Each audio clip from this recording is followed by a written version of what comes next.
Yeah, but how's it going? How's stuff? Good. I'm very well. How are you? I'm good. Second night of tour. Yes, exactly. Second night. First night of tour was we've been off the road for like 5 weeks because we're making records, and everybody got on stage last night and went, "Oh fuck, we're not gig fit at all." So, but tonight will be better. Yeah. You got the moustache going on? Yeah, I know. Look at this monster on my face. I really don't. I'm not kind of into it at all. I feel like I look like a giant anus. But it's for a good cause, and it's raising money for a good cause, and raising awareness and all that kind of thing. Plus, at the end of the day, I don't really care that much about it. Fair enough. How much have you actually raised since the thing started? We're on about 1,500 quid at the minute from before the tour, but we've got collection buckets going on each night. Yeah. And I haven't yet got around to counting last night. So, fair enough. But it looks like quite a lot. Yeah. Sorry. Yeah. You got Tim Barry with you?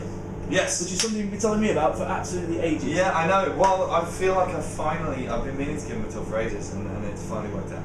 Yeah. He's amazing. He is. Yeah, and he was. You know what? Before I watched the set last night in Nottingham, and I hadn't seen him play for quite a while actually prior to that, and it was brilliant because I sort of felt like the audience aside, I was falling in love with him all over again. It was just like, God, you're so good, and it was really fantastic to see him play again. How do you think the audiences are going to take to him? Like, how did they go last night? Great. I mean, one of the reasons why I've always wanted to bring him on tour in the UK is that he's such an incredible personality. Do you know what I mean? That you can't really not like him. You know, he just kind of sets up and is himself, and you have to fall in love with him. You know, he's a southern gentleman. You know what I mean? That's good. He is a gentleman. Okay, my question now. Yeah, you brought Jim Wilkie and Soul and Sun back out with you. Yes. It seems unusual for you to bring the same support act out 2 times in a row. Yeah, well, we did a week of shows with them in February last year. Yeah. I'm right saying. I just sort of always wanted to give them like a proper kind of full tour. I almost feel like I have a vested interest in them now. I'm such a huge fan, and I just think that record is bonkers good. You know, it's really remarkable for any band, let alone kind of a young band, to come out with something like that.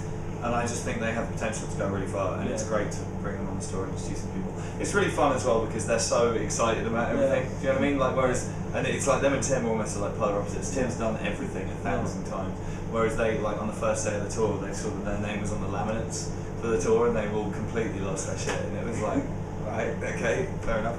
Is that something you're aiming for then, like with the sort of youth and experience? So like last tour it was Emily Barker and Against Me. Yeah, I guess so. I mean, I'm not sure if it's quite that calculated, but I mean, it's certainly, those are 2 different angles that I want to bring to the table for people to see as something kind of classic and something new. Yeah, fair enough. You've been changing up the set as well?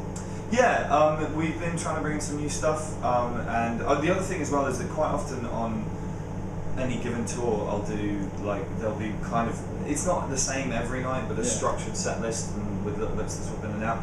This time around we're really trying to, because I know that there's a lot of people coming to more than one show, and it's 18 shows in the UK, which is small, so we're actually trying to have some pretty radically different sets from night to night. So tonight is going to be different from last night. Cool. I was there last night, so I'm glad. Yeah. So hopefully it'll be fun. Yeah. As always, you keep yourself busy. Yes. You do some collaborative stuff. You did the split with Do Nots. Yeah.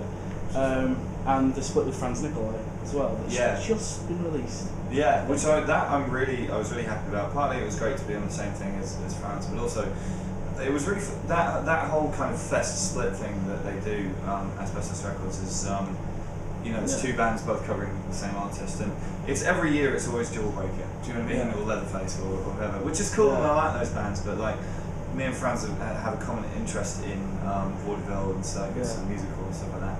So Franz suggested doing a Noel Coward split, and it was like, yes, definitely yes. Yeah. So we went off and found some cool songs to do, and I'm really pleased with it. Yeah, I couldn't remember if it was Noel Coward or Leonard Cohen. Noel Coward. Noel Coward. Who, the song that I covered, Bad Times Just Around the Corner, disproved my theory that English place names don't sound good in songs. Okay, so as well as that, you've recorded a new album. Are there any details you can give us about that, or is it all pretty much hush? It's not 100% done yet. I mean, we've finished kind of tracking the music. the mixing is ongoing and will take some time, and we still haven't quite pared down the tracks. We recorded 15 songs, which is too many. And then, although actually I think we're going to do an EP now before the record with like some extra songs, because I'm not really one for like holding stuff back for another record or whatever. I just want to get it out. So yeah, should be an EP then an album. I have got a title, but I'm not 100% sure on it yet, so I'm going to keep that one under my hat for now. Sorry, can't do it. But then yeah, it should be out next year. So well, it will be out next year. So I'm excited. From what I've heard of it, what you played live and what's leaked out onto the internet, it seems to have a little bit of a dark theme to it. Maybe is that? Yeah, I mean, I think that's probably fair. It's kind of I definitely wanted to make a record that was kind of really viscerally raw. Yeah. You know, I've always been a big Arab Strap fan, and I wanted to channel a bit of that. Yeah, I don't know. I just kind of I like dark music, and I feel like I've made a few upbeat records in recent years, and it was time to kind of get a bit more downbeat again. Fair enough. Sort of closing it up. You recorded it in Burbank. Yes, which is it's the first record you've recorded in the US. Yes. Does that change the sound anything, or is it? I don't think. Well, hopefully that fact hasn't changed the sound. Yeah. I was worried about recording in America because you know my music is self-consciously English. And you know, and it's such a kind of tired cliche. Do you know what I mean? Man goes to America, records. Do you know what I mean? It kind of didn't disappear like his own outlets, essentially.